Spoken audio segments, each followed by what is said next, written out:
I grew up in a house where silence was considered good manners. We didn't talk about real things, just safe ones. Work, weather, who forgot to take the trash out. It was the kind of suburban politeness that looked perfect from the outside and suffocating from the inside. My mom, Barbara, liked to say we were the picture of normal. She was right, if normal meant pretending everything was fine while quietly resenting each other at dinner. My sister Lauren was the star of that picture. She could walk into a room and make everyone look at her. Loud, funny, impossible to ignore. My parents adored it. Dad, or rather my stepdad, Peter, called her a natural-born winner. They said she had presence. What I had, apparently, was potential, which is another way of saying, you're not there yet, but good luck. When I joined the army, they called it a phase. My mom told her friends I was doing computer stuff for the government. That was easier than explaining what cyber intelligence actually meant. She said it with a little laugh, the kind that told everyone she wasn't proud, just amused. I didn't bother correcting her. You can't fix people who prefer their illusions. One Sunday, we had a backyard barbecue, the kind with paper plates and awkward family jokes. Lauren was bragging about her new job selling real estate. 3 closings in 1 week, she said, waving her glass like she'd won a trophy. Everyone clapped. Peter slapped her on the back like she'd just come back from war. Then Mom looked at me and said, "And Emma's still in the army, right? Behind all those computers?" The table chuckled politely. I smiled, nodded, and took another sip of water. I'd spent the past month coordinating digital threat analysis for a NATO partner country. But sure, behind all those computers worked fine. Lauren turned to me with that smirk that could slice skin. "So, Em," she said, "do you ever get bored watching screens all day?" I said, "Sometimes, but at least my job doesn't depend on lying to strangers." She blinked, then laughed too loud, pretending she wasn't insulted. Mom's jaw tightened. "Emma," she said softly, "don't be cruel." That was my cue to shut up, smile, and clean the table. It wasn't that I wanted their approval anymore. I'd stopped craving it years ago. It was just strange watching how predictable it all was, their rhythms, their roles. Lauren bragged. Mom polished the lie. Peter nodded like a CEO of a family no one asked to join. And me? I was background noise. A quiet reminder that competence without charm earns no applause. That night, after everyone left, I sat on the back porch with my laptop. The neighborhood was quiet, just the low hum of crickets and someone's TV 2 houses away. I logged into the secure portal 2-factor, retinal scan, the works. The screen lit up with encrypted feeds and red-tagged alerts. I slipped on my noise-canceling headset. Somewhere across the ocean, a foreign server was pinging U.S. diplomatic lines. I began tracing the signal, cross-referencing metadata. My world shrank to numbers, coordinates, and probabilities. No one clapped for that. But out there, someone's safety depended on it. By the time I logged off, it was past midnight. I closed the laptop and stared at the dark backyard. In that moment, the house behind me felt less like home and more like a stage-set one, where I was permanently miscast. Inside, I could hear Lauren laughing on the phone, probably talking about her new boyfriend or a deal she just closed. She had that kind of laugh, big and bright, like she never had to think twice about being loved. I envied her sometimes, not for the attention, but for how easy everything seemed. She could ruin a dinner, storm out crying, and still be forgiven before dessert. I, on the other hand, could save lives and still be treated like an overachieving inconvenience. Mom's voice drifted down the hallway. "Lauren, honey, don't stay up too late. You've got your showing in the morning." Then silence again. That was the rhythm of our house chaos, followed by quiet that felt heavier than noise. I looked at the clock. 12:17 a.m. I had to be back at Fort Meade by 0600. Another 12-hour shift. Another classified report no one would ever read outside my division. I went upstairs, passing the hallway photos, Lauren in her prom dress, Lauren at graduation, Lauren with Mom and Peter smiling like a real family. My own photo was smaller, tucked near the stairs, half hidden behind a houseplant. I stopped and looked at it. I was in uniform, standing straight, expression neutral. The frame was dusty. Funny thing about silence, it makes you notice details you'd rather ignore. Before bed, I checked my phone. A message from Captain Moore, 0800 briefing moved up. Come prepared with the encryption review. I replied, copy that, sir. Professional, efficient, predictable. That was my life. Downstairs, I heard the faint sound of the fridge door, then Lauren's laughter again, probably raiding leftovers while scrolling through her phone.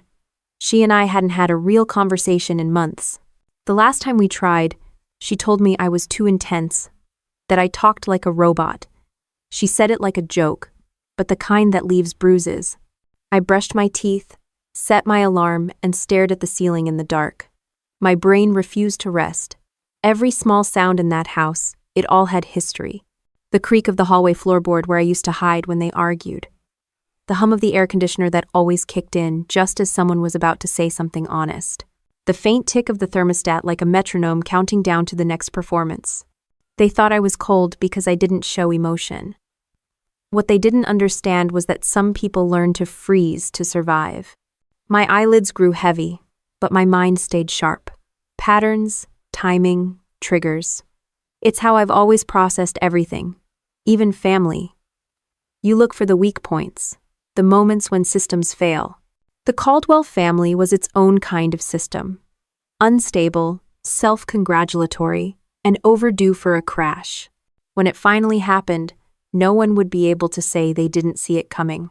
The alarm went off at 5 a.m., and I was already awake. Years of military habit make you a light sleeper, especially after spending the night in a house where tension hums louder than the air conditioner. I got dressed in the half-dark uniform pressed, hair tight, movements clean and silent. If the Caldwell family was chaos, the army was gravity. It kept me from floating off into madness. I drove through the pre-dawn streets of Maryland, coffee in one hand, ID badge in the other, until the gate of Fort Meade appeared through the fog. The security guard barely looked up when he saw my rank and clearance. Inside the base, everything clicked into place. The order, the sharp salutes, the sound of boots on pavement. No one asked small-talk questions here. Everyone had a purpose. By the time I reached the Cyber Intelligence Division, the sun was cutting through the fog like a laser. My workstation was in a secure compartment, a skiff. No windows, no phones, no distractions. Just rows of screens, servers humming like quiet machinery, and the constant pulse of data moving faster than any human conversation could. "Morning, Lieutenant Caldwell," one of the analysts said, handing me a report. Overnight chatter increased 22% on the Balkan node. No. Flag it, cross-check with previous intercepts, I said, and lock it under Tier 4 review. No hesitation, no wasted motion. That's what I loved about this world. Logic, not feelings.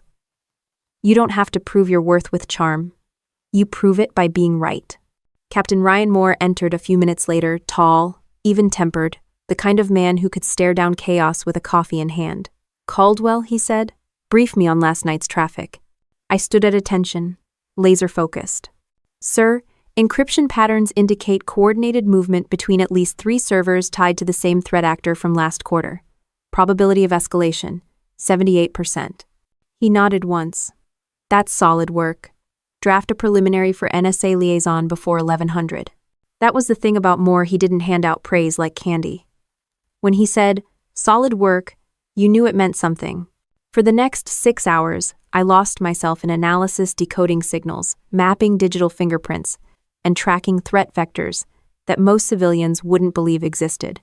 It wasn't glamorous, but it mattered. At lunch, I ate with Sergeant Patel, one of the only people who could make me laugh. "So," he said between bites, "you still living with your family?" "Unfortunately." He smirked. "Ah, the glamorous life of a cyber warrior. You track Russian hackers by day and share Wi-Fi with your mom by night." "Yeah," I said, stirring my coffee. "And my sister thinks my clearance level means I fix printers." He laughed. "You could have 10 medals and your family would still ask if you're married yet." Exactly. When I got back to my desk, I saw a message from home. It was from my mom, of course. "Lauren's hosting dinner on Saturday. Don't wear your uniform, sweetie. It makes people uncomfortable." Uncomfortable. That was her word for everything she didn't understand. That night, when I got home, the smell of candle wax and cheap wine hit me before I even opened the door. Lauren was in the living room with Mom, laughing over some reality show rerun. I said hello, but no one looked up. Mom finally turned. Oh, you're home early. We're just watching something silly. You probably wouldn't like it.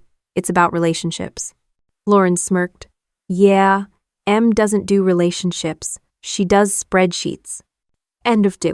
I dropped my bag on the chair. You're right, I said. Spreadsheets don't cheat. That got their attention. Mom shot me a warning look. Lauren rolled her eyes. You know what your problem is? She said, slurring slightly. You think discipline makes you better than everyone else. But it just makes you boring. Boring's underrated, I said. People don't bleed to death from boring. Mom sighed, rubbing her temples. Girls, please, can we not turn every evening into a competition? Lauren grinned. It's not a competition if one person always loses. I could feel the tension building, sharp and familiar. It was the same dance we'd done our whole lives. She provoked. I ignored. Mom played referee. I'd seen actual cyber attacks unfold with less predictability. I walked to the kitchen to pour a glass of water. Behind me, I could hear Lauren whisper something, then laughter. I didn't turn around. The next morning, I woke to find Mom making pancakes. Morning, sweetheart, she said, like last night hadn't happened. Lauren's stopping by later. She said she wants to apologize. That'll be a first, I muttered. Mom frowned. You could try to meet her halfway, Emma. She's been under a lot of pressure. Pressure. Lauren's version of pressure was a bad hair day or a deal falling through. Mine involved encrypted threats and federal protocols. But sure, let's call it even. At work that day, I briefed Captain Moore again. Afterward, he stopped me at the door. You good, Caldwell? Yes, sir. You've been off lately. Keep your focus. I'm fine, I said, and meant it. I was fine at work. I was always fine there. That night, I found Lauren sitting in the kitchen when I got home. Hey, she said, trying for casual. Look about yesterday. Don't worry about it, I said, setting down my keys. No, seriously, she insisted. I was a jerk. That's a safe bet. And if she laughed awkwardly. You're still funny in that robotic way. I raised an eyebrow. Wow, heartfelt apology. She shrugged. What do you want me to say? You and I are just different. Yeah, I said quietly. I noticed. She poured herself another glass of wine and leaned against the counter. You ever think maybe you take life too seriously? You're always so controlled. Discipline, I said. That's what it's called. Exactly. Yeah, well, maybe if you loosened up once in a while, people would like you more. I smiled. I'm not running for prom queen, Lauren. The conversation ended like all our conversations did, half sincere, half toxic, completely exhausting. I went upstairs, but I could still hear her downstairs humming along with the TV. It was almost comforting, that predictable noise. Almost. Later that week, during a late shift at Fort Meade, I was reviewing an incident report when Captain Moore stopped by my station.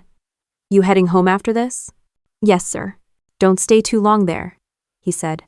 Sometimes family can drain more energy than the job. I gave a small laugh.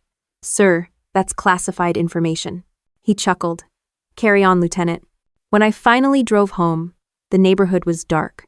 My headlights swept across the house, catching Lauren's car in the driveway.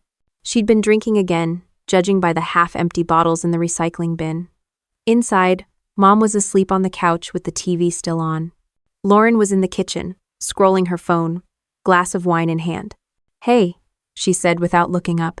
You know, Mom worries about you. She says you don't seem happy. I set down my bag. I'm not here for happy. She glanced up. That's exactly what I mean.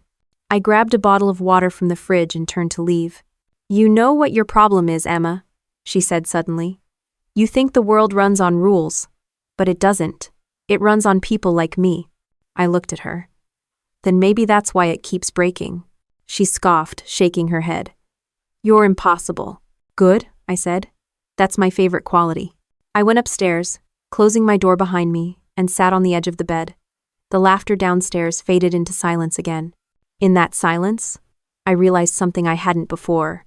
Every system, family, military, or otherwise, has a breaking point. And ours was getting close. The smell of cheap perfume hit me before I even stepped inside the house. There were balloons, streamers, and a cake that said "Happy Birthday, Lauren," in bright pink frosting like we were still 12. The dining table was cluttered with wine glasses, gift bags, and a stack of photos showing Lauren smiling at some open house she'd apparently crushed. My mom was fussing with candles, my stepdad Peter was refilling drinks, and everyone looked like they were auditioning for a commercial about perfect family moments. Lauren spotted me from across the room and raised her glass. "Look who finally decided to show up. The government's letting you off the leash, huh?" I smiled politely. "Nice to see you too." Mom swooped in before I could sit. "Emma, help me with the plates, will you?" Her tone was sweet, but it carried that subtle urgency that meant, "Don't ruin the vibe." I followed her into the kitchen. She leaned close and whispered, "Let's just keep tonight peaceful, okay? It's her special day." "It's always her special day," I said. She gave me that tight smile she reserved for uncomfortable truths. "You know how sensitive she is." Translation: keep your mouth shut. We brought the plates out, and Lauren immediately started a story about how a client had called her the best agent they'd ever met. Everyone clapped. Peter raised his beer. "That's my girl." When the applause died down, I placed a small, wrapped box on the table in front of her. Lauren blinked. "What's this?" "A gift," I said. "It's nothing big." She opened it, and for a moment her face softened. Inside was a framed photo of us when we were kids, muddy shoes, messy hair, standing next to a tree we used to climb behind our old house. "Wow," she said. "Vintage trauma." The room went quiet for half a second before everyone laughed. I smiled like I didn't care, but I felt that familiar burn in my chest. Mom waved her hand.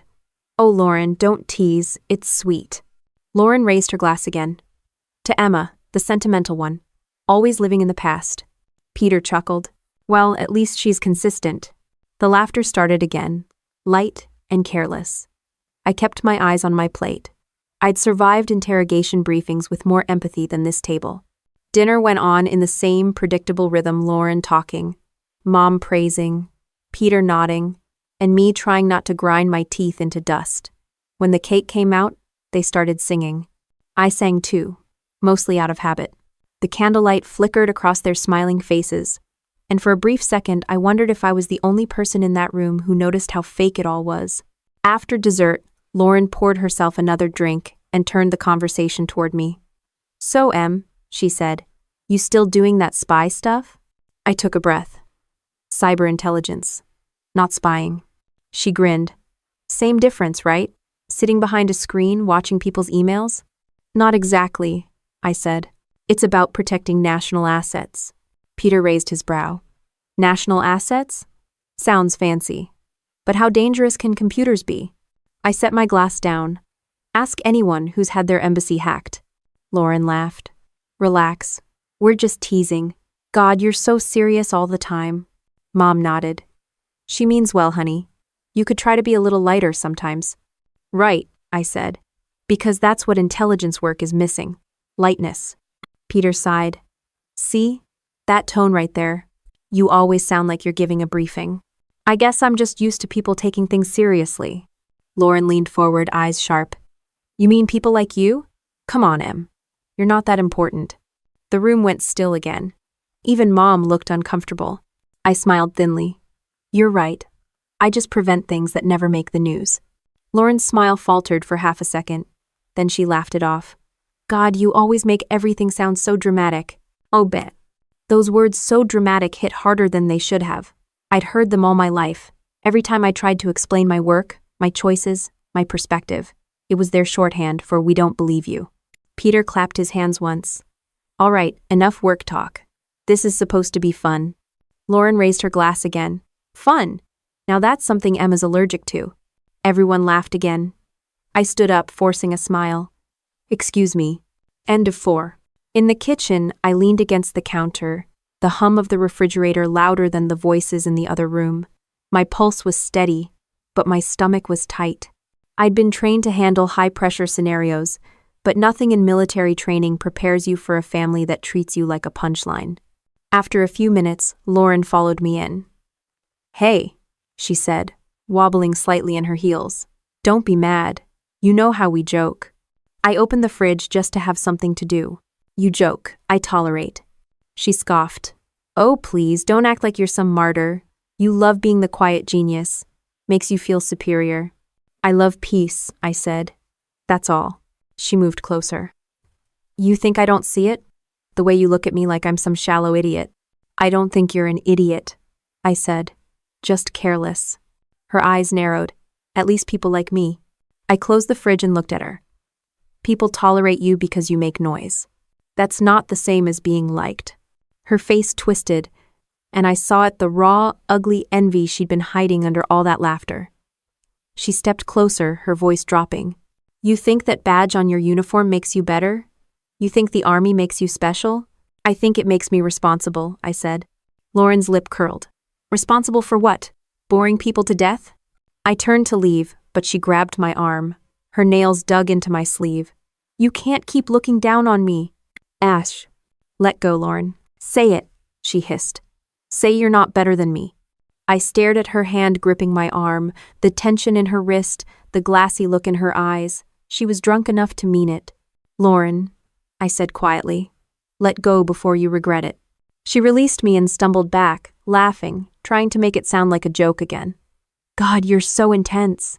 Always threatening people. Mom appeared in the doorway, smiling too wide. Everything okay in here? Fine, Lauren said cheerfully. Just catching up. Mom looked at me. Emma? Fine, I echoed. Mom nodded, satisfied, and went back to the living room. Lauren shot me a smug look before following her. For the rest of the night, I kept to myself. I sat in the corner, sipping water, watching Lauren command every conversation like a stage light that never dimmed. Mom kept laughing at her jokes. Peter told her how proud he was. And me? I just sat there, invisible as usual, cataloging every detail, the tone, the timing, the signs. It's what I do. When the guests finally left, I helped clean up. The house smelled like wine and sugar and exhaustion. Lauren was upstairs, still talking loudly on her phone. Mom was humming while wiping the counter, pretending nothing had happened. She looked over at me. See? That wasn't so bad. I nodded, stacking plates. Sure, great night. But my mind wasn't on the dishes. It was on the look in Lauren's eyes when she grabbed my arm, the mix of jealousy and something darker, something unstable. And somewhere under that noise of clinking glasses and forced laughter, a quiet certainty settled in my gut. This family was a fuse, and someone had already lit the match. The house was quiet except for the soft ticking of the clock and the faint hum of the refrigerator.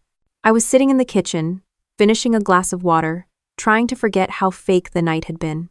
Upstairs, I could hear Lauren moving around, heels clacking, drawers slamming, the familiar soundtrack of her being drunk and dramatic. The digital clock on the oven blinked 1:54 a.m. I thought about just going to bed and pretending everything was fine, like always. But then her voice echoed down the stairs. Emma, you up? I closed my eyes, exhaled slowly. Yeah, I called back. She appeared in the doorway a few seconds later, still in her party dress, mascara smudged under her eyes, a half-empty wine glass in one hand. We need to talk, she said. That was never a good sign. What's up? I asked, keeping my tone neutral. She leaned against the doorframe, smiling too wide. You think you're better than me. I sighed. Lauren, it's 2 a.m. Exactly, she said, taking a sip. That's when people tell the truth. I'm not doing this. I started to get up, but she blocked the doorway. No, you are doing this, she snapped. You sit there with your perfect little military discipline, acting like you're some kind of hero. You think I don't see how you look at me? Lauren, I said calmly, you're drunk. Go to bed. She slammed the glass down on the counter so hard it cracked. You've been judging me your whole damn life. You think you're better because you wear a uniform, because you serve your country. Newsflash, nobody cares. I didn't move. I'd learned long ago that reacting only fueled her. I'm not judging you, I said quietly. I just don't want to fight. She laughed, loud and bitter. You're always so calm, like a robot. You can't even feel normal emotions, can you? Not the ones you call normal, I said. Her face twisted. You're so full of yourself. Mom's voice floated in from the living room, tired and annoyed. Girls, it's late! Knock it off! Hev. Lauren yelled back, "Go to bed, Mom, I'm talking to my sister." I rubbed my forehead. "This is pointless." She stepped closer. "You know what's pointless? You acting like the army makes you special. You're a glorified IT girl with a badge." That one hit harder than it should have. Not because it was true, it wasn't, but because it came from the one person who knew how to hit exactly where it hurt. "Go sleep it off," I said. She shoved my shoulder. "Don't walk away from me." "I know. Lauren." "Say it," she shouted, eyes wild. "Say you're not better than me." The argument was starting to sound like static in my ears. The training part of my brain, calm, procedural, took over. Assess, de-escalate, disengage. But there's only so much logic can do when the other person's drunk and unhinged. Then, in one reckless motion, she grabbed a screwdriver from the toolbox Peter had left on the counter earlier. For a split second, I thought she was bluffing. She wasn't. The pain hit before I even realized what happened. A white-hot flash in my shoulder, sharp and shocking. The air left my lungs in a sound I didn't recognize as my own. I stumbled back, clutching the wound, my hand coming away slick with blood. Lauren froze, eyes wide, like she couldn't believe what she'd just done. Then Mom's voice came again, muffled by distance. "What was that?" "Nothing," Lauren screamed, panic in her voice. I dropped to one knee, dizzy, vision tunneling. "You stabbed me," I said, more out of disbelief than anything else. She stepped back, shaking her head. No, it was an accident." Mom appeared in the doorway, hair messy, still in her robe. "What's going on?" "She's fine," Lauren yelled, voice cracking. "She's being dramatic again." Mom looked at me, at the blood on my shirt, then back at Lauren.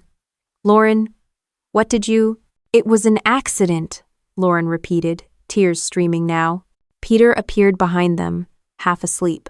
"Jesus Christ, what the hell happened?" I pressed my hand harder against the wound, trying to focus. My training kicked in. Keep calm. Stop the bleeding. Don't lose consciousness. But my body wasn't listening. The pain was deep and hot, radiating through my arm. Mom took a step closer, voice trembling. "Emma, honey, you must have slipped." "I didn't slip," I said through gritted teeth. Peter pointed toward the floor. "Get a towel for God's sake." Lauren was crying now, shaking her head. "I didn't mean to. She grabbed me. Mom's tone hardened. "Lauren, go upstairs. Now." "She's bleeding," Lauren shouted. I said go. And just like that, they went back into cover-up mode. The family brand had to stay intact. No police, no questions, no headlines. But I wasn't their PR problem anymore. I fumbled for my phone with my good hand, blood smearing across the screen. My thumb hovered over a contact labeled simply Delta 6. It wasn't for family emergencies. It was for when a federal employee was under threat, domestic, foreign, or otherwise. I pressed send. A confirmation prompt appeared for half a second before disappearing into encrypted silence. Mom was saying something, her voice distant, muffled, unimportant. The edges of the room blurred. I could taste iron in my mouth. Lauren's voice came again, shaky. "She's fine, right? Emma, say something." I looked up at her, dizzy but clear. "You just made this. Federal." One. Her mouth opened, but no sound came out. Then everything went dark. When I woke up, bright hospital lights burned my eyes. My shoulder was bandaged, my arm strapped to my side. Machines beeped quietly beside me. For a moment, I thought maybe I'd dreamed it all. But then I heard voices outside the curtain, low, official, unfamiliar. "Federal Duress Protocol," one of them said. "Timestamp 7 hours. Another voice responded, calm and clipped. "Get confirmation from Fort Meade. If this was a Delta activation, we're treating it as an assault on a federal officer." Mom appeared next to my bed, face pale but composed. "Oh, thank God you're awake," she said, gripping my hand. "You scared us half to death." I blinked slowly. "Where's Lauren?" "She's at home," Mom said quickly. "It was an accident, honey. You must have tripped." "An accident?" I repeated. "She's devastated. She feels terrible." There it was again, that polished lie, wrapped in motherly concern. She wasn't worried about me. She was worried about what this would look like. I closed my eyes. Mom, I said softly, please don't talk. Her smile faltered. Sweetheart, I'm tired, I said. She nodded and stepped back. I'll bring your things later. When she left, I turned my head toward the curtain. Two people in suits were talking quietly federal issue, not hospital staff. One of them glanced at me, met my eyes, and gave a small nod. The system had already started moving, and for the first time that night, I felt safe. The antiseptic smell of the hospital was sharp enough to sting. I woke again hours later, disoriented but clear enough to remember everything: the pain, the screwdriver, Lauren's face frozen in horror, Mom's voice rewriting reality before my blood had even dried. A uniformed officer stood at the foot of my bed, clipboard in hand. Not local police, Army CID.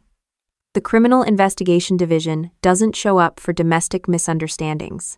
Lieutenant Caldwell, he said, voice even. I'm Special Agent Torres. You're safe. The duress code you triggered was verified by Fort Meade at 0207 hours. You remember activating it? I nodded slowly. Yes, sir. He scribbled something down. Good. That code automatically notifies federal security channels and creates a sealed incident report. You're under federal jurisdiction now. Translation. My family had officially lost control of the narrative. A nurse came in to check my vitals while Torres stepped aside, talking quietly to someone in the hallway. The heart monitor beeped in a steady rhythm that almost calmed me almost. When he came back, he had another person with him. A woman in a tailored navy suit, no rank on display but authority in every movement. She introduced herself as Sarah Lynn, JAG Corps Judge Advocate General's Office. Lieutenant Caldwell, she said, her tone clinical but not cold. You're being treated as the victim of an assault on a federal officer. Before we proceed, I'll need to confirm your statement for the record. I nodded again. Understood. She opened a folder, stamped classified, level 4. Per protocol, your Delta 6 activation generated a time-stamped record, GPS verified, along with a wellness dispatch. The responding federal medics confirmed your injury and transferred you directly here. That documentation is now part of your official file. Mom walked into the room mid-sentence, her voice already performing. Oh, thank goodness you're okay. I told them it was just an accident. My daughter's always been so… Ma'am, Sarah interrupted smoothly. I'm going to have to ask you to step outside while we complete this interview. Mom blinked, caught off guard. I'm her mother, and I'm her legal representative under the Uniform Code of Military Justice, Sarah said, polite but firm. You'll have your turn to speak. For once, Mom had no script. She left the room quietly, though I could practically hear her indignation boiling through the closed door. Sarah turned back to me. Do you understand what happens next? Yes, I said. Investigation, documentation, no contact with the suspect without counsel. Her mouth twitched slightly, almost a smile. You know the drill. I did. That was the thing about working in intelligence you learn early, that truth isn't about who cries louder. It's about evidence, timestamps, and procedures. Torres finished taking photos of the bandages, then placed a sealed envelope on the table. Lieutenant, this contains the preliminary incident file for your records. Don't discuss it with anyone outside authorized counsel. Copy, I said automatically. When they left, the room felt strangely empty. I could hear faint laughter from the nurses stationed down the hall. Somewhere, a TV played an old sitcom. It was surreal, like the world outside had moved on, while mine was now under federal review. An hour later, the door opened again. This time, it was Peter. He looked pale, his voice shaking like he hadn't rehearsed this one. Emma, your mom's losing it out there. She's saying they're accusing Lauren of assault. You know that's ridiculous, right? It was an accident. I stared at him. You saw the blood? You saw her hand. She didn't mean it, he said quickly. She was drunk, emotional. You know how she gets. I know exactly how she gets. He tried to soften his tone. Emma, you're military. You understand discipline. Family sticks together. Don't let outsiders ruin that. I wanted to laugh. Outsiders? The CID wasn't outsiders. They were the law I'd spent years serving under, the one system that didn't crumble under pressure. Peter, I said evenly, the moment I pressed Delta 6, this stopped being a family issue. He froze, like the words physically hit him. You'd really do that? To your own sister? She did it to herself. He exhaled sharply, muttered something about talking sense into Mom, and walked out. A few minutes later, Sarah returned. They're already trying to frame this as an accident, aren't they? Of course, I said. That's their training. Then we'll respond with ours. She sat down, flipping through a stack of files. CID will handle the initial evidence chain. My office will prepare a legal package for the district court. You'll need to testify, but we'll keep it clinical. No emotion, no theatrics. That won't be a problem, I said. I figured, she replied. For the next few days, the investigation moved faster than I expected. CID agents visited the house, documented the scene, photographed the screwdriver, even pulled the security footage from the neighbor's camera that showed the emergency response vehicle arriving at exactly 02:22 a.m.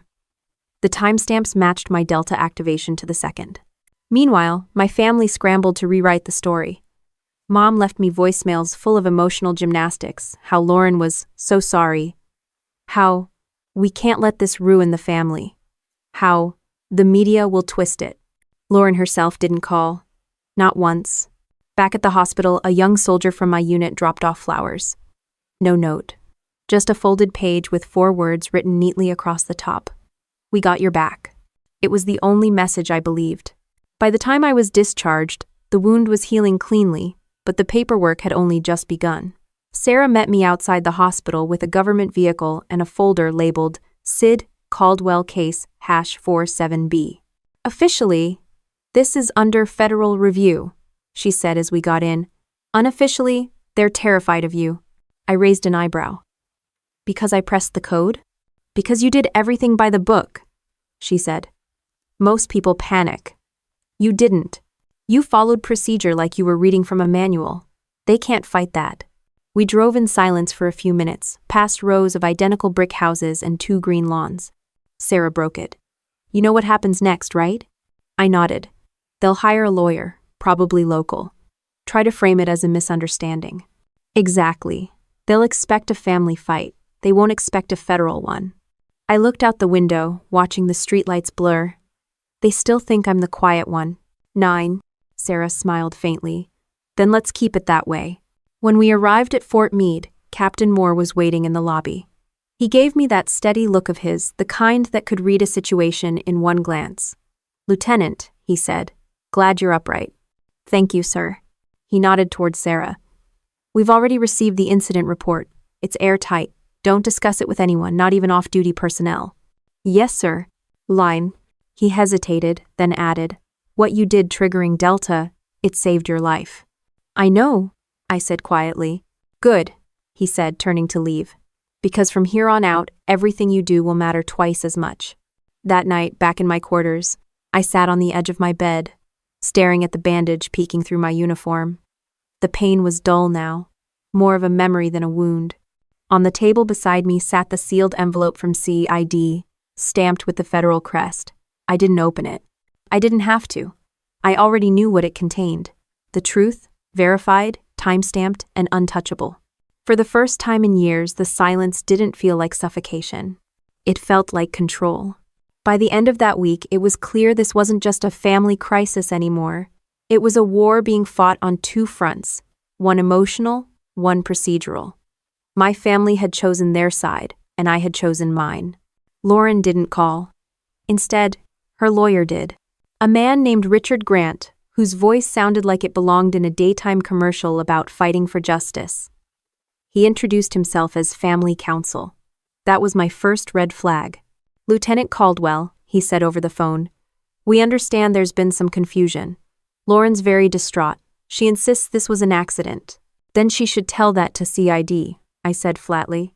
He laughed nervously. Well, I think we can resolve this quietly, before it escalates. No one wants bad publicity, especially for someone in your position. My position? Yes, ma'am. You have a promising military career, and the optics. I hung up before he could finish. 10 minutes later, Sarah Lynn called. They've started the charm offensive, haven't they? Yeah, I said.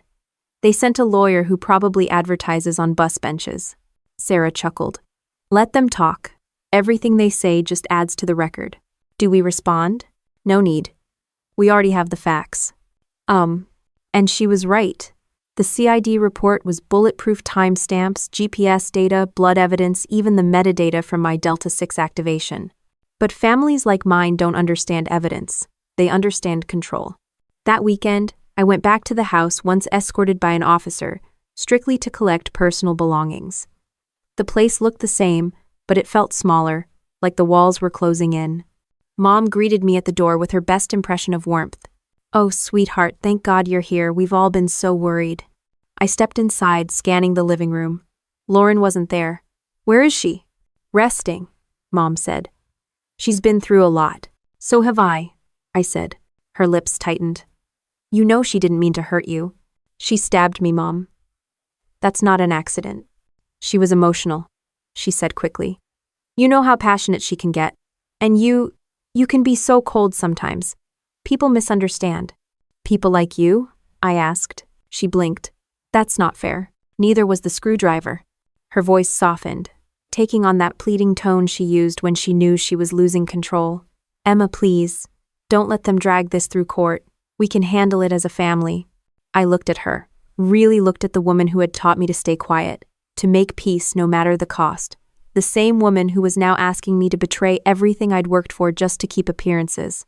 "You've spent your whole life pretending nothing happened," I said. "But this time, it did."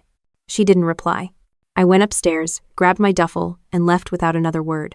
That night, Sarah and I sat in her office reviewing the case file. She had a habit of tapping her pen against her notebook when she was thinking. "They'll try character assassination next," she said. "Happens every time." Meaning? Meaning they'll paint you as unstable, cold, maybe even emotionally unfit. It's what families do when they're losing control of the narrative. They can't attack the evidence, so they attack you. I leaned back in the chair. They've been training for that their whole lives. Sarah smiled faintly. "Then it'll be a fair fight." The next morning, the first hit came. A local blog that loved neighborhood gossip ran a story titled, "Family Dispute Turns Ugly Sister's Military Career at Risk." The quotes were conveniently one-sided. Sources close to the family said I had a history of emotional outbursts. I called Sarah. "You see it?" "Of course," she said. "We expected this. We'll trace the leak." "Lauren?" "Most likely. Or your mom. Doesn't matter, it's self-incriminating. We'll add it to the case file." It was strange how calm I felt. Maybe because I'd spent years in a system that rewarded control under pressure. While they were flailing in gossip and panic, I was cataloging everything, every lie, every inconsistency, every timestamp. The next day, I sat in a conference room at Fort Meade with Captain Moore and Sarah. The air was cold, the table empty, except for a stack of evidence folders. "Sid's final summary is ready," Moore said. "You've got satellite verification, medical confirmation, and federal chain of custody on every piece of data. It's watertight." I maganin's toe. Sarah added, "They can't claim this was a domestic misunderstanding anymore. The moment you triggered Delta-6, it became federal jurisdiction. Assault on a federal officer. That's the language we use in court." Moore looked at me. "You understand the optics, though. This will get attention." "I don't care," I said. "I've already spent years being misunderstood by people who only care about optics." He nodded. "Then let's do it right." That night, I received an email from an address I didn't recognize. No subject line. Just a message that read, "You're destroying this family. I hope you can live with yourself." It was from Lauren.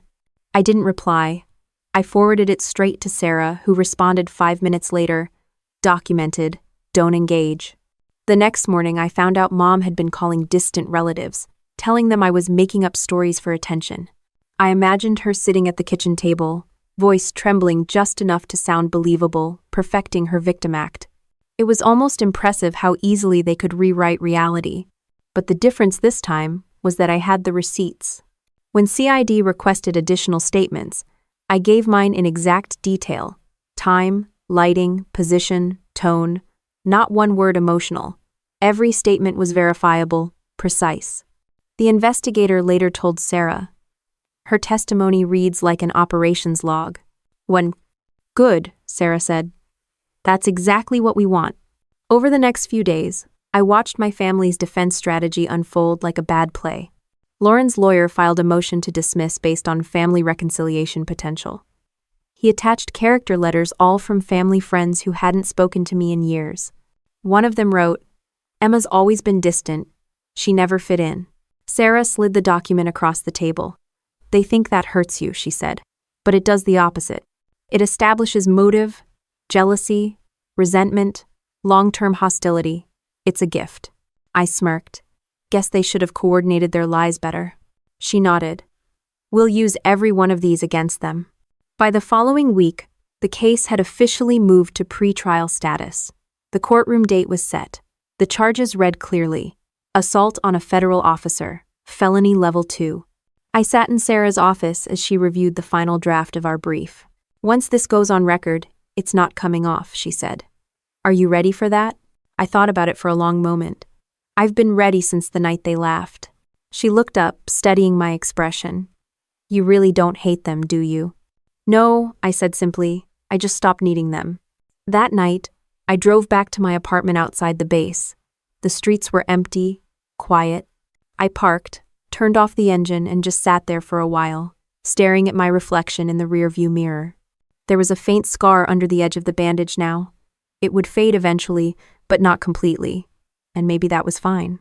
Scars have a way of keeping stories honest. On my phone, I had 2 unread messages from Mom and 1 from Lauren. I deleted them without opening any of them. Then I opened a secure app, the CID case file update portal, and uploaded my final affidavit. As the file uploaded, the progress bar crawled across the screen, pixel by pixel, steady and inevitable. When it hit 100%, the page flashed, "Submission verified." And just like that, it was official. This wasn't a family argument anymore. It was evidence. The courthouse didn't look like a place where justice happened. It looked like a DMV with better lighting, gray walls, old flags, and a faint smell of stale coffee. But for me, it was the battlefield where all the noise would finally meet the record. Sarah Lynn walked beside me, calm as ever, a stack of files under her arm. "They'll try to get you to react," she said as we approached the courtroom. "Don't. You're not here to win sympathy. You're here to let the system do what it does best." "I know," I said. "Facts, not feelings." "Exactly." She smiled faintly. "That's why they don't stand a chance." Inside, the atmosphere was all tension and cheap suits. My family was already there, Mom in pearls, Peter in his one decent tie, Lauren sitting between them with her head held high and that same practiced expression of victimhood. Her lawyer, Richard Grant, was whispering something to her, probably rehearsing their little play. When Mom saw me, her smile faltered just enough to betray the panic behind it. Peter gave a stiff nod, pretending to be the reasonable adult in the room. Lauren didn't look at me at all.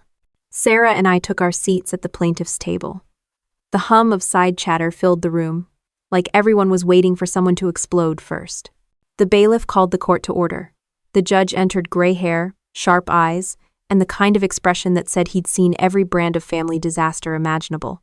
Richard stood up first, projecting his voice like he was auditioning for a courtroom drama. "Your Honor," he began, "this is, at its heart, a tragic family misunderstanding. A sisterly quarrel that got out of hand. Nothing more." I could almost hear the words accident, miscommunication, emotional moment forming in his throat like clockwork. Sarah didn't interrupt. She just sat perfectly still, hands folded, expression unreadable. Richard kept talking. "My client, Lauren Caldwell, deeply regrets the events of that night. But we must consider context. Alcohol, fatigue, heightened emotions. These are human flaws, not crimes. And her sister, Lieutenant Caldwell, has always been, how do I put this, gently, exceptionally intense." Mom nodded behind him, her eyes brimming with fake sympathy. Richard turned to the judge. "This is a family that needs healing, not punishment. Surely the court can see that criminalizing a moment of poor judgment serves no one." He sat down, smug, like he'd just given the speech of his life. The judge looked unimpressed. "Thank you, Mr. Grant. Counselor Lynn?" Sarah stood, smoothed her blazer, and spoke in that controlled, measured tone that could cut through steel. "Your Honor, the defense would like to frame this as a family disagreement. However, The United States government categorizes it as an assault on a federal officer. The room went dead silent. She continued, her words crisp and surgical. We are not here to discuss emotions or misunderstandings. We are here because, at 2:07 hours, Lieutenant Emma Caldwell activated a classified federal distress protocol reserved for officers under threat. That activation automatically triggered a wellness response team, documented medical confirmation, and a full CID investigation, all verified, all time-stamped. Lauren's smirk vanished. Sarah placed a thick binder on the judge's bench. This is Report 47B, certified by the U.S. Army Criminal Investigation Division. It includes digital logs, GPS coordinates, and satellite-confirmed timestamps. Richard stood immediately. Objection, Your Honor, this is irrelevant to a domestic incident. The judge raised an eyebrow. A classified report from the Army's CID is irrelevant? Richard hesitated. Well, it overcomplicates what should be a private. Objection overruled, the judge said flatly. Continue, counselor. Sarah nodded once and opened the binder. She didn't dramatize it. She didn't raise her voice. She just read. At 2:07 hours, a duress code was activated by Lieutenant Caldwell. Responding units confirmed the victim sustained a puncture wound to the left shoulder consistent with a household tool, a Phillips head screwdriver. The suspect was identified as Lauren Caldwell, who was observed by witnesses in a state of intoxication. Lauren's lawyer tried to interrupt, but the judge held up a hand. Let her finish. Sarah went on. The report further notes that family members present at the scene attempted to misrepresent the event as an accident, despite forensic evidence to the contrary. Blood pattern analysis and fingerprints corroborate deliberate assault, not self-inflicted injury. Mom's face went white. Peter looked like he wanted to melt into the floor. Lauren finally looked at me, then eyes wide, panic showing through the cracks. Sarah closed the binder gently. Your Honor, the military does not issue duress protocols for family disagreements. This was an attack on a federal employee. The evidence is conclusive, and the system has already spoken in its own language procedure. The judge leaned back, rubbing his chin. This report is extensive. He turned to Richard. Counselor, did your client disclose her sister's federal position before this hearing? Richard hesitated. We didn't think it was relevant, Your Honor. The judge frowned. I disagree. You could feel the shift in the room, the air going heavier, the confidence draining from their side of the aisle. It wasn't about drama anymore. It was about weight, authority, chain of command. Sarah sat down beside me, calm as ever. They're unraveling, she whispered. Across the room, Mom reached out to touch Lauren's hand, but Lauren pulled away, shaking her head, her lips trembling. The judge cleared his throat. We'll take a brief recess while I review this report. He stood, motioned to the bailiff, and disappeared into chambers. The second he was gone, the tension broke like glass. Richard leaned toward Lauren, whispering furiously. Mom tried to console her, Peter muttering something about lawyers and making this go away. Sarah didn't look at them. She simply started sorting her papers, efficient and steady, while I sat perfectly still. Lauren finally looked over at me again, her expression somewhere between rage and fear. You really did this to me, she said quietly. I met her gaze. No, Lauren, you did this to yourself. Her eyes filled with tears, but there was no apology in them, just disbelief that the world wasn't bending her way this time. When the judge returned, the entire courtroom went still again. He sat down, opened the binder, and spoke with the calm precision of someone who'd already made his decision. Based on the evidence, he said, this court acknowledges the federal jurisdiction of the matter. The documentation from CID is clear, and the facts are not in dispute. I will deliver my formal ruling shortly. He paused, letting the words hang in the air. And I advise both parties, he added, glancing at my family, to prepare for the consequences of truth. Lauren's lawyer tried to object again, but the sound of his own voice seemed pointless now. I didn't look at them. I didn't smile, or frown, or speak. I just sat there, steady, as if I were back in a classified briefing. Because that's what this was, a debriefing. One, the entire family had just failed. And when the judge finally reached for his pen, I knew the silence that followed wasn't mine anymore. It was theirs. The sound of the judge's pen scratching across the page was the only thing in the room that dared to move. No one spoke. No one shifted. Even the air seemed to stand still. When he finally looked up, his eyes were different, no longer bored, no longer neutral. They had that sharp focus people get when they realize the truth isn't negotiable. "Miss Caldwell," he said, voice steady but heavy, "this report leaves very little room for interpretation." Lauren froze. Her hand, which had been clutching her lawyer's sleeve, went slack. The judge tapped the thick CID binder in front of him. "It states here that a federal distress code was activated by Lieutenant Emma Caldwell, time-stamped and verified by satellite. The responding team confirmed injuries consistent with an assault. And there is sworn testimony from her commanding officer verifying her clearance level and federal status." He looked at Richard Grant. "Your client was aware of her sister's position, was she not?" Richard cleared his throat. "Your Honor, my client's emotional state." "Answer the question," the judge interrupted. Richard stammered. "She may not have fully understood the implications of—" The judge leaned back, unimpressed. "She understood enough to try to cover it up." Lauren's face went pale. Mom's hand shot out to grip her arm, but Lauren didn't move. "I didn't say a word. I didn't have to. The system was doing the talking for me now." Sarah Lynn rose slowly, calm and deliberate. "Your Honor, this incident wasn't about emotion or misunderstanding. It was about accountability. When Lieutenant Caldwell activated Delta 6, she wasn't just calling for help. She was following procedure protocol designed to protect federal personnel under threat. She did exactly what she was trained to do, and for that, she's now being vilified by her own family." The judge nodded slightly. Noted. Across the aisle, Richard stood again, desperate. "Your Honor, I ask for leniency. This is a family matter that's spiraled out of control. My client has no prior record, and—" The judge held up a hand. "Counselor, stop." He turned his gaze directly on Lauren. "Miss Caldwell, do you have anything you wish to say before I make my ruling?" Lauren opened her mouth, but no sound came out. Then, with a shaky breath, she said, "I didn't mean to hurt her. I was angry." Her voice cracked on the last word. The courtroom was silent except for the faint hum of the ceiling vent. "You were angry," the judge repeated.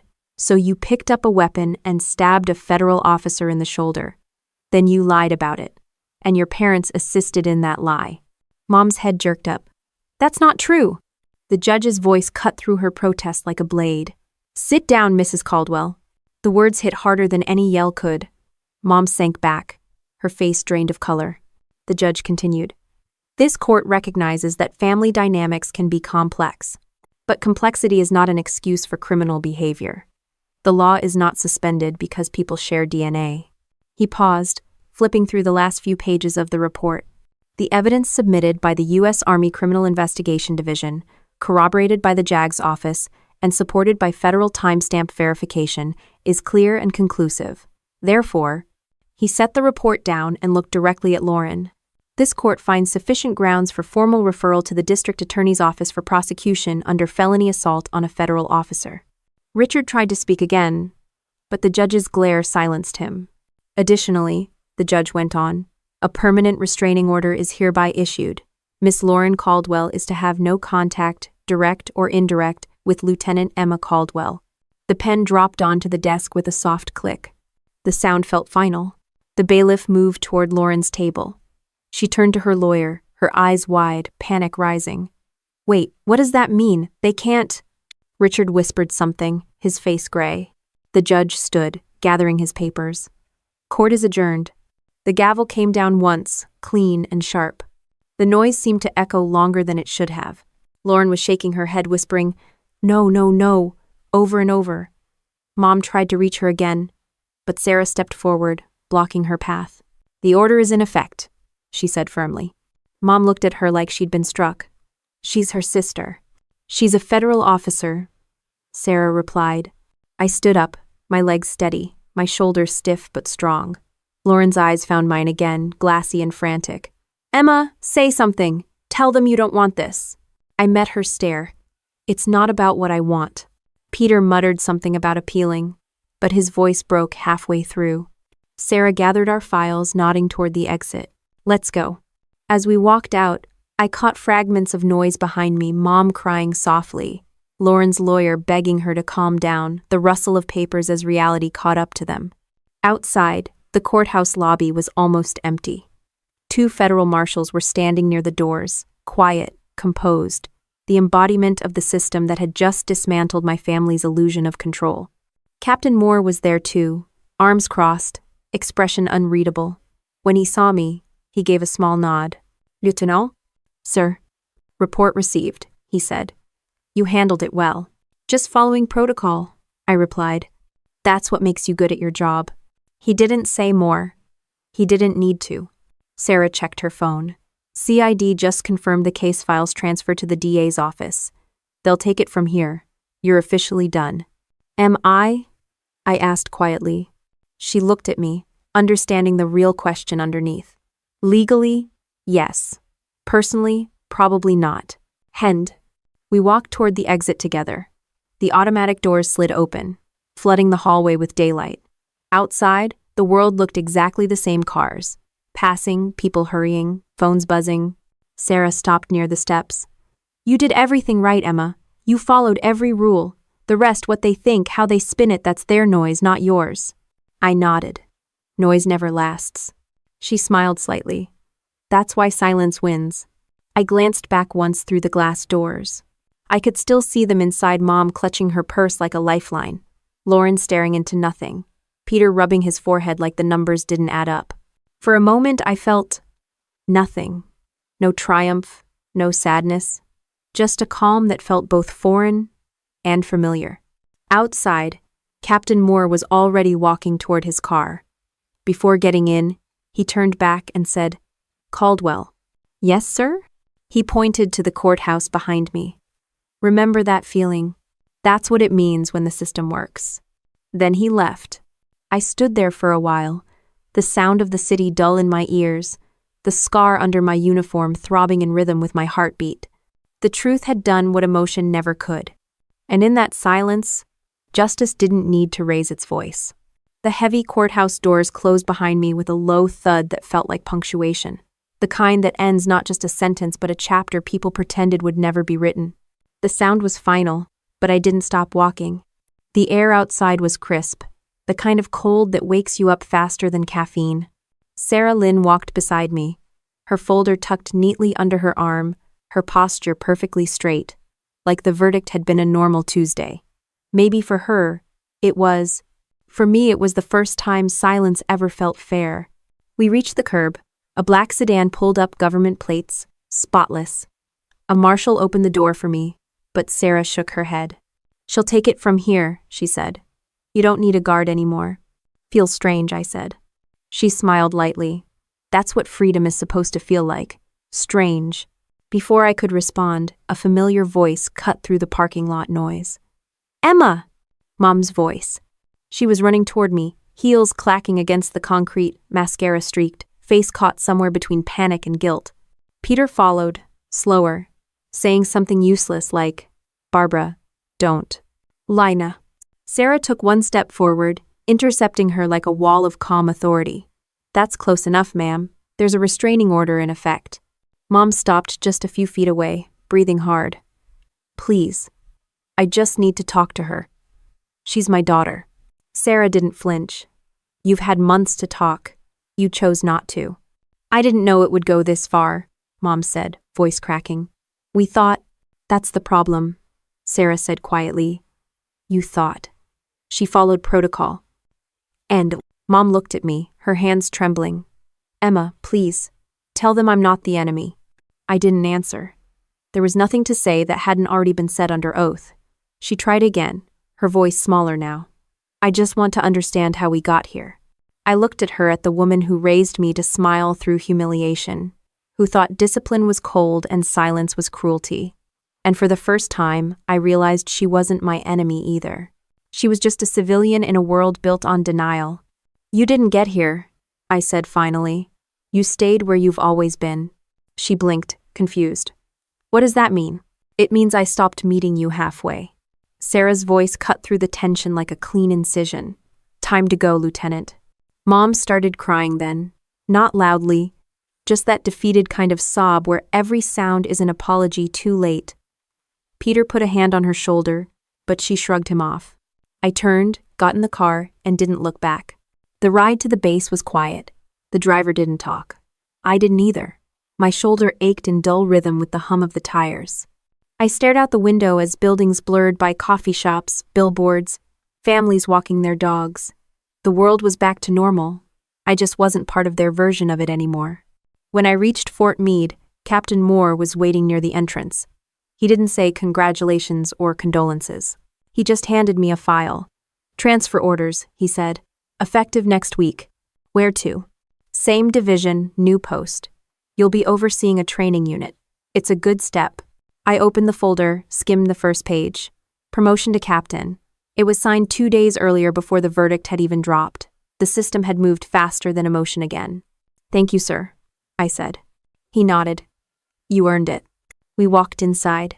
The fluorescent lights hummed, monitors flickered, and everything felt exactly the same as it always had.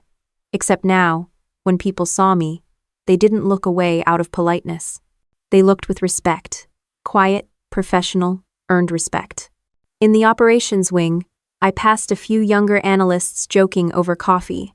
One of them noticed me and straightened immediately. "Captain Caldwell," he said. "Congrats on the promotion, ma'am." "Thanks," I said. "Don't call me ma'am. Makes me sound ancient." He laughed nervously, and I almost smiled. Almost. Sarah met me later in the cafeteria for coffee. No courtroom, no suits, just two people sitting across from each other with exhaustion pretending to be calm. "So," she said, stirring her drink. "What now?" I shrugged. "Work, discipline, same as always." She smirked. "You ever do anything halfway?" "No," I said. "That's how people get stabbed." She choked on her coffee, laughing. "You're unbelievable. Yet. That's what my family says too," I replied. When she finished laughing, she leaned back. "You know, Emma, not everyone could have handled this like you did. Most people would have lost it somewhere between the hospital and the hearing. I learned early that emotions are unreliable witnesses." "Still," she said, her tone softening, "there's a difference between being calm and being numb." I didn't answer. Some truths didn't need words. She smiled knowingly. "You'll figure it out." End of teen. That night, I went home to my apartment. No family photos, no keepsakes, just clean lines, empty space, and the faint smell of military-issue coffee grounds. I took off my jacket, unbuttoned my sleeve, and looked at the scar running across my shoulder. A pale reminder not of violence, but of clarity. My phone buzzed on the table. New email. The subject line read, "I'm sorry, Mom." I hesitated for a second before opening it. It was long, too long. Paragraphs of justification disguised as regret. She wrote about how the family had been under stress, how Lauren's drinking got worse, how we never meant for it to go this far. She said she still loved me, that she wished things could go back to normal. The last line read, "Can you ever forgive us?" I stared at it for a while, then scrolled to the bottom. My cursor hovered over reply, but I didn't type anything. Instead, I clicked archive. No anger, no satisfaction, just order restored. The next morning, I was back on base by 6. The day started with a briefing, cyber threat updates, new protocol integration, same routine precision that had always made sense to me. During the meeting, someone cracked a joke about Caldwell's stone face. The room laughed. I didn't. Afterward, Captain Moore pulled me aside. "You're rebuilding a team next month," he said. "You'll train the new analysts in threat response. Start drafting your procedures." "Yes, sir." "That." He looked at me for a moment. "How's the shoulder?" "Healed enough to carry the weight." He nodded once, approving. That's the answer I expected. By noon, I was standing in the empty training room rows of terminals, screens glowing with data streams, the quiet buzz of electricity filling the silence. I set my coffee down and opened the new training manual template. The first line I typed wasn't regulation language. It was personal. Discipline isn't emotionless. It's focus under fire. End re. I read it twice, then hit save. The hum of the servers filled the air again, steady, dependable. Outside, I could see my reflection in the glass uniform, sharp, eyes clear, posture straight. I didn't look like the same person who once begged her family to see her. Because I wasn't. The system had done its job. I had done mine. And in the end, that was all the closure I needed. The first anniversary of the trial wasn't marked by celebration or memory. It just existed, like a quiet reminder in the corner of my mind. 1 year ago, I stood in a courtroom with my family unraveling under the weight of their own lies. Now, I stood in a glass-walled briefing room at Fort Meade, leading a team that trusted me without needing to know everything about me.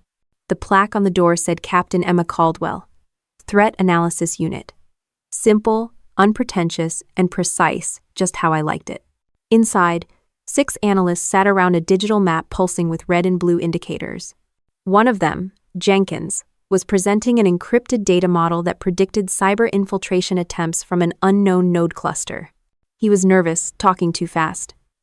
If we correlate the metadata strings here, ma'am, we can anticipate a second wave within 48 hours. 36, I corrected gently, zooming in on the data. Look at the signal interval, it's shortening. Whoever's on the other side knows they've been seen. He blinked, then smiled. You're right, adjusting the model now. Good, I said. And Jenkins slowed down. Accuracy doesn't need speed to impress. He nodded, relieved. Across the table, Lieutenant Harris leaned back with a grin. She's right, Jenkins. Calm down before she starts making us do push-ups for sloppy timing. The room laughed. So did I, just a little. The kind of laugh that meant you were exactly where you were supposed to be. After the meeting, I stayed behind to review the reports. The room emptied out one by one, the chatter fading until it was just the quiet hum of machines and my own breathing. I scrolled through encrypted communication logs, half my mind still caught between the rhythm of the data and the ghost of a thought that didn't belong there. A year ago, that silence used to feel like isolation. Now it felt like ownership. There's a strange power in realizing no one can distort your truth once it's written into the system. You don't have to scream anymore. The paperwork does it for you. As I finished my report, a soft knock came at the door. Sarah Lynn stepped in, holding 2 coffee cups. Figured you'd still be working. I smirked. You figured right. She handed me one of the cups and sat on the edge of the table. So how's the new unit? Efficient. Focused. No one cries during debriefings, which is a plus. Impressive, she said with mock seriousness. I'd call that emotional progress. Please don't, I said dryly. She chuckled and sipped her coffee. You know, Emma, I still think about that courtroom sometimes. Do you? Yeah. I've seen a lot of family cases, but that one, the silence afterward, that was something else. I looked up from the screen. Silence has a way of doing what shouting never could. She nodded. You ever hear from them? I hesitated. My mother sent an email a few months ago. I didn't open it. Still unread? Still archived. Sarah didn't press. She just nodded, like she understood that the absence of closure was its own kind of peace. Before she left, she paused at the doorway. You know what I liked best about that day? What? The moment the judge said assault on a federal officer. The way the room froze. You could almost hear the sound of their denial collapsing. And decree. I smiled faintly. Yeah, that was the loudest silence I ever heard. When she was gone, I went back to my screen, fingers hovering over the keyboard. My reflection stared back from the monitor, tired but sharper, steadier, not someone trying to prove anything anymore. The system notification pinged. New secure message received. Sender. Unknown civilian address. Subject. Lauren's parole hearing. I opened it automatically, my stomach not moving even a millimeter. The message was short, just a notice from a state office informing me that Lauren Caldwell had applied for early release pending review.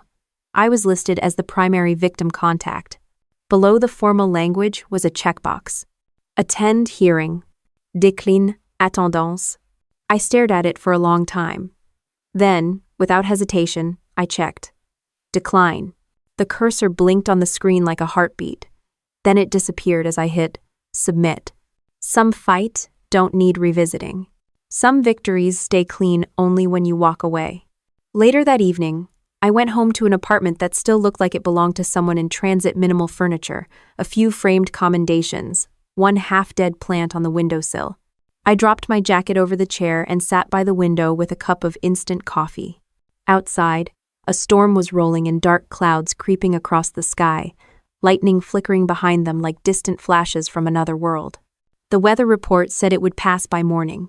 It always did. I scrolled through my inbox, deleting junk mail, project updates, one agency-wide memo about Cybersecurity Awareness Month. Then, tucked near the bottom, a name I hadn't seen in a while, Barbara Caldwell. Another email. This one dated 3 days ago. The subject line read, "We're sorry, Emma." For a brief moment, curiosity flickered. But only briefly. I opened it not to read, but to see. The text began with the same empty rhythm as before. Explanations, rationalizations, some mention of family therapy, and Lauren's recovery. Then one line stood out. Not because it was sincere, but because it was true in its own twisted way. "You've become someone we can't reach anymore." I read it twice. Then I smiled. That wasn't an insult. It was confirmation. They couldn't reach me because I'd climbed out of their orbit entirely. Their noise didn't echo in my head anymore. Their laughter, their dismissal, even their guilt. It all belonged to a different frequency now, one I'd long since stopped tuning into. I closed the email, deleted it, and emptied the trash folder. Permanently gone. The rain began tapping against the window, soft and rhythmic. I leaned back, sipping coffee that had gone lukewarm.